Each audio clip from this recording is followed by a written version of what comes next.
বিয়ের পরে দেখি যে উনি নেশা করে, উনি হেরোইন খায়, বাবাখোর, ড্রাগস তার প্রত্যেকদিন নিতে হয়। এই টাকার অত্যাচারে সে আমাকে প্রত্যেকদিন মারধর করে নতুন অবস্থায়।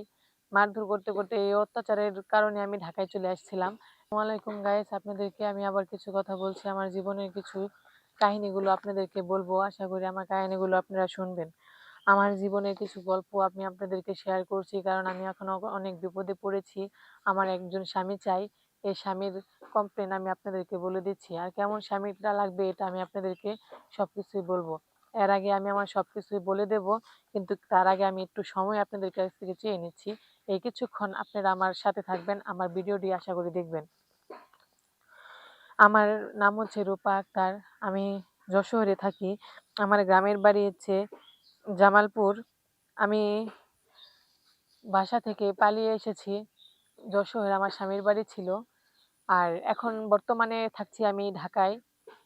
কারণ যশোর একটা ছেলের সাথে আমি পালিয়ে গিয়ে বিয়ে করেছিলাম, প্রেম করে বিয়ে করার পর উনি তো দেখি, বিয়ের পরে, আগে তো দেখি নাই, বিয়ের পরে দেখি যে উনি নেশা করে, উনি হেরোইন খায়, বাবাখোর, ড্রাগস তার প্রত্যেকদিন নিতে হয়।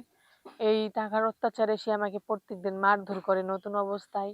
মারধর করতে, করতে এই অত্যাচারের কারণে আমি ঢাকায় চলে আসছিলাম। ঢাকায় চলে আসার পর আমি একটা গার্মেন্টসে চাকরি নিয়েছি। গার্মেন্টসে চাকরি করছি। চাকরি করার পর আমার মাসের একটা টাকাও দেয় না বেতনের। সব টাকা উনি নিয়ে নেয়। উনি নিয়া নেশা করে, নেশাপানি করে। ঘরে কোনো বাজার সদাই আনে না। আমি না খাইয়ে ডিউটি করি। কোনো বাজার সদাই আনে না তো আনেই না। কিন্তু নেশা করতে, করতে, করতে, করতে তার ইনজিল এরকম হয়ে গেছে যে এখন নেশা করলেও তার ইনজিল দাঁড়ায় না। এটা তো আমি আগে থেকে জানতাম না। আমি যতটুকু জানি যে নেশাখোররা নাকি স্ত্রীকে সন্তুষ্ট পরিমাণে সুখী করতে পারে, অসুখী করতে রাখতে চায় না। খাওন পানি আলা দেখ আর না দেখ, কিন্তু বউ সুখী করে।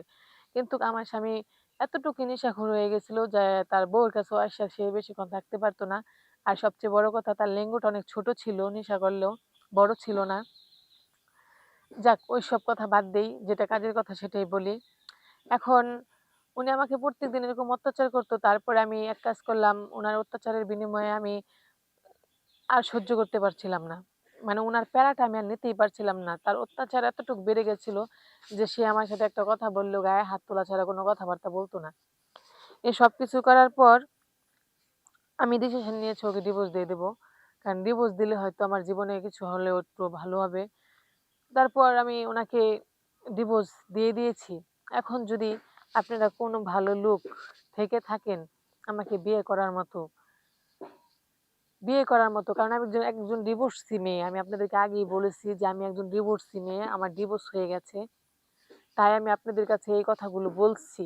কারণ আমি কিন্তু প্রকাশ্যে জানা সত্ত্বে আমি আপনাদের কাছে রিকোয়েস্ট করিনি, এবং কি না পারা সত্ত্বেই কিন্তু আমি আপনাদের কাছে আসছি সহযোগিতার জন্য। যদি আপনারা মনে করেন যে না, আমার মতো একটা ডিভোর্সি মেয়েকে সহযোগিতা করবেন, বিয়ে করে নতুন একটা সংসার দিবেন, তাহলে ভাই আপনারা আমার কথা শুনবেন।